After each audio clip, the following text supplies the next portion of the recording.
Hi, and welcome to Enchantment of Eternity's Game of Thrones predictions update for Season 6, Episode 2, Home.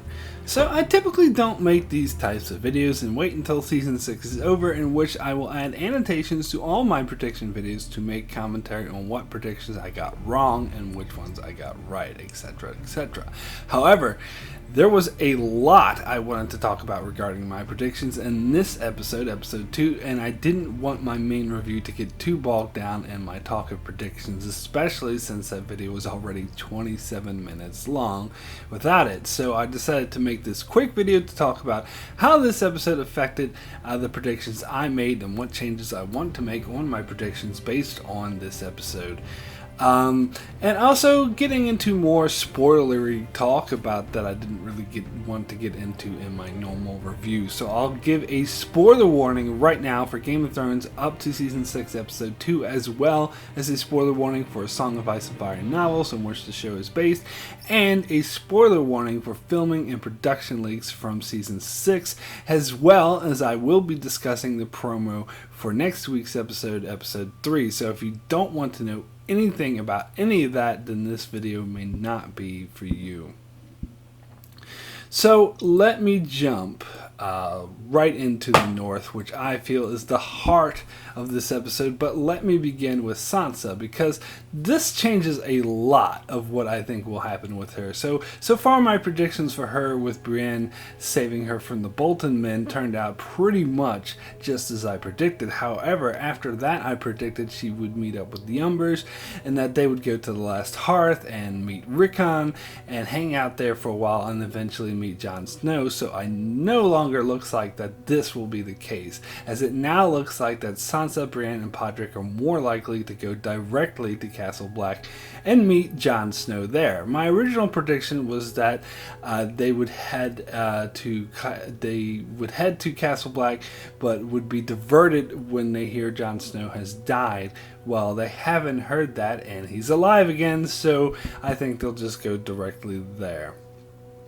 And more to the point, I don't think Rickon will be a part of this happy reunion, as last we saw him, he was headed to the Last Hearth to join the Umbers, and although I've been in denial about this, it now looks like the Umbers are with the Boltons, as Ramsay mentioned them in this episode. Although he didn't specifically say that they were already his allies, but he did imply he would need them to rule the North, so it seems like at least he has a plan to make them his allies. But more importantly, we saw in the promo for next week's episode a man who many have identified as Small John Umber telling Ramsay he has a gift for him. Now, I'm sorry, as much as I don't want it to be, it seems like that gift he's referring to is most likely Rickon. And that Rickon is probably being held by Ramsay, so I do think that that's the most likely outcome, so that won't be a part of this happy reunion. But I am still holding stubbornly to my prediction that Rickon won't die this season, but that too is looking unlikely, but we will see. So originally, the reason why I predicted Sansa and Brienne wouldn't go directly to Castle Black was because I thought Alliser would remain in control of it for most of the season, and that Jon's resurrection would happen in secret, but it looks like I was wrong, as Jon Snow's supporters took control of the Night's Watch again rather quickly, and it seems like Jon Snow's resurrection will be public knowledge. However, I'm sticking to my prediction that Jon will not resume his role as Lord Commander of the Night's Watch, and instead will decide to lead a Stark army to retake Winterfell, bearing in mind the ultimate purpose is so that the North can be united against the White Walker invasion, which is how I think he's going to get the wildlings to help. And I think Dolorous Ed will become the new head of the Night's Watch. And I think Sansa showing up at Castle Black might be what helps sway Jon to do this. As I mentioned, death releases one from the Night's Watch vows, and he died, so technically he isn't a member of the Night's Watch anymore. But I don't think this means he'll be Jon Stark and become a legitimized head of House Stark. I do think they will take the North in Sansa's name, and he will simply lead their army. Sansa will probably appoint him as the head of the army. Because first off, who would legitimize him? You need a king to do so. I know there's this thing about Robb Stark having written a decree that legitimized him before he died, but that only happened in the book. It did not happen in the show. I suppose it's possible the show could introduce it now and say that it happened off screen, but I doubt it. Besides, as I said in my original predictions video, I doubt Jon will accept such a role even if others tried to force it on him, and he would want Sansa to be Queen of the North, or Warden, depending on which route they take, or Rickon as the king if he survives, fingers crossed. So in this episode, Ramsay said he would attack Castle Black, and with Ruse no longer there to stop him, it looks like he will, but I don't think that this will ever happen. I think he will send a small force to do this, thinking Castle Black is essentially defenseless, which is what he said in this episode, but we'll find a giant force of wildlings there that can easily push them back. So then Ramsay will begin calling in all his bannermen and building a much bigger force at Winterfell to take Castle Black. And he'll also send the pink letter to Jon demanding Sansa's return. And so the race will be on. So while Ramsay is trying to amass his forces, that when the Starks will begin amassing their forces, and I think this is where Sansa will come into play and will begin exerting her political powers, and we'll get to see her being a badass this season, and she'll gain support of some of the northern houses.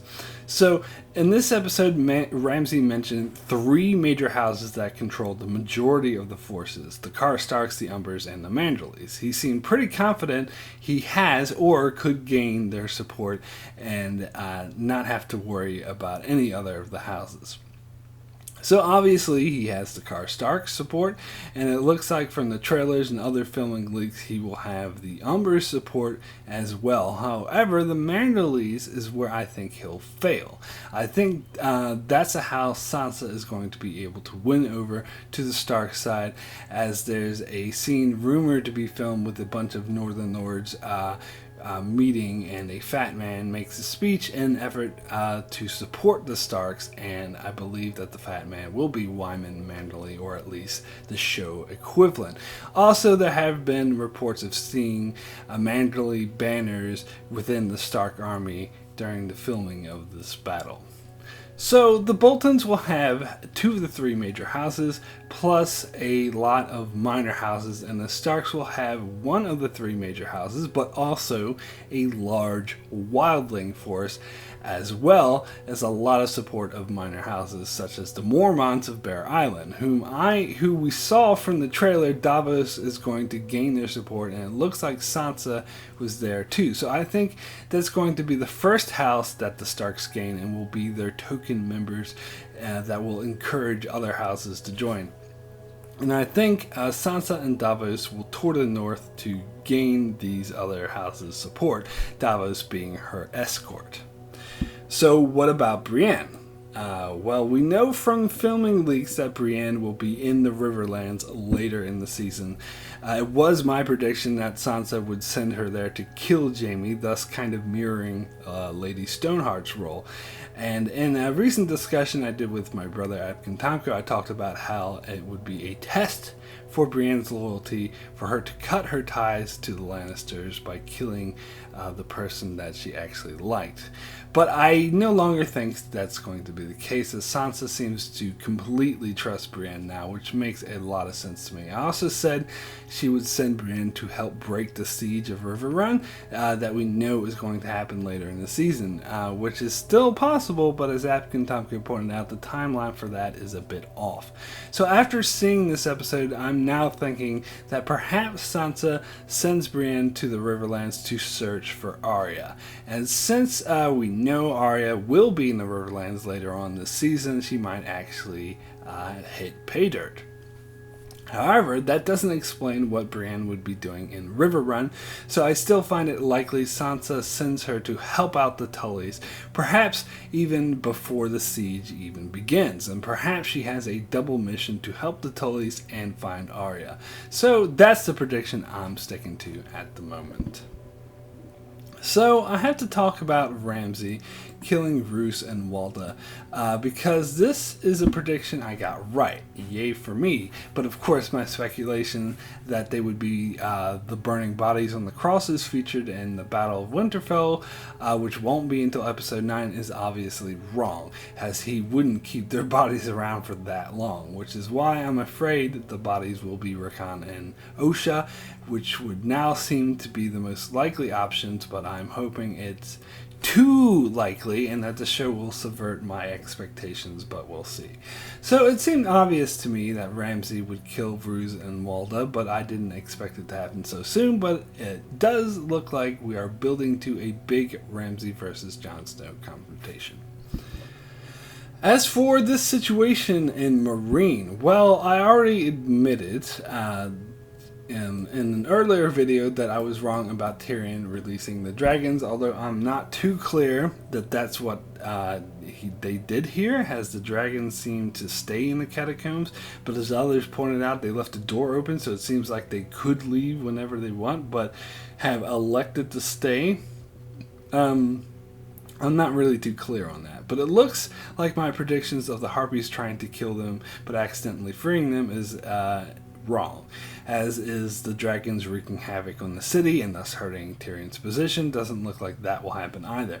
But the show has also took a different turn than I expected by having all of Slaver's Bay outside of Meereen return to slavery. In the books, this happened almost instantly, and while Daenerys was still around, but Daenerys was always shown as more powerful in the show than she was in the books. But it does make a lot of sense with her gone. She would start to lose power. But I do think we still get some scenes of Tyrion and Varys busting heads and making some leeway with the nobles in Meereen. I still think that's coming, and that Tyrion will start to make progress on the political front. But as for my whole Daenerys returning to Westeros timeline, well, that's completely fucked up by the nonsense in Dorne. And I don't want to get too much into that mess, but yes, I was completely wrong, and that one scene ruined all of my Dornish predictions, but I want to make it clear, the fact that I hate this scene has nothing to do with me getting predictions wrong. I don't care about getting my predictions wrong as long as something good happens. I also don't care about what happened in Dorne being different from the books. Point out on many occasions where the show makes changes from the books, and I actually think the show's version is much better. This, however, was utter bullshit because it completely wasted characters and was overall executed so poorly that it decreased the quality of the show overall, but I don't want to get too much into that. Instead, I want to talk about how this affects my predictions for Daenerys, because she can no longer make an alliance with Doran because he's dead. And I don't think she'll make an alliance with Ellaria Sand. So I think her big Westerosi allies, instead of the Dornish, will be the Ironborn. I talked about this in some other videos, but I think Euron, Yara, and Theon will make their way to Meereen and provide Daenerys with the ships that she needs to return to Westeros. And I no longer think Daenerys will be stopping in Volantis. That role will again be played by the Ironborn. So I'm officially pushing back the time I think Daenerys will leave Meereen for Westeros to episode 10. I still think her Dothraki storyline will play out very similarly as I predicted, but I think she'll stay in Meereen a tad bit longer before returning to Westeros, and that the Ironborn will actually help her retake the city, and they'll all leave for Westeros in episode 10 as her final scene of the season. But speaking of the Ironborn, let me touch on them. So this went down pretty much as I predicted so far, with them actually showing Euron kill Balon. And it looks like Theon will be returning, and I think he will borrow Littlefinger's magic transporter to do so, as I think the next time we see him, he'll just magically appear in the Iron Islands. But that's fine. I'm over it. I've learned to suspend disbelief when dealing with travel times in the show, and that's all good. Anyway, I do think Euron will win the King's Moot, where Yara will be advocating for an end to fighting much like she did in the books. Euron will make promises of the Ironborn conquering all of Westeros.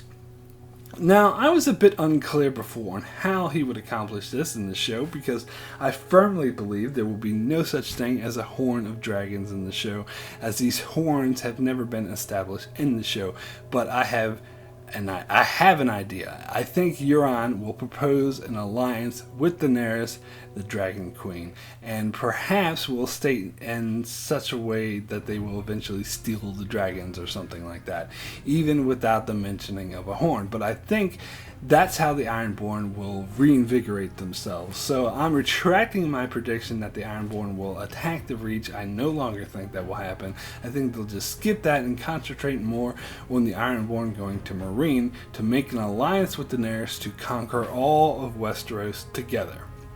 And that seems to me a way to not only make the Ironborn relevant again, but also to justify how they went from a shitty force that got their asses kicked in the north to a fierce force to be reckoned with. So that's it for my Game of Thrones predictions update video for episode 2 of season 6. As I said, this will not be a regular thing, so I won't promise to do another one of these, but it depends if another episode happens where I have a lot to say about it. But once season 6 is finished, I will be adding annotations to all of my prediction videos, including this one, to state specifically how I did on each prediction. I'll also be doing my weekly episode reviews along with my weekly discussion videos with Apk and Tomko, as well as many more videos on shows like Star Trek, Fear the Walking Dead, Orphan Black, and more, so make sure to subscribe so you can keep up with all of that, and thanks a lot for watching.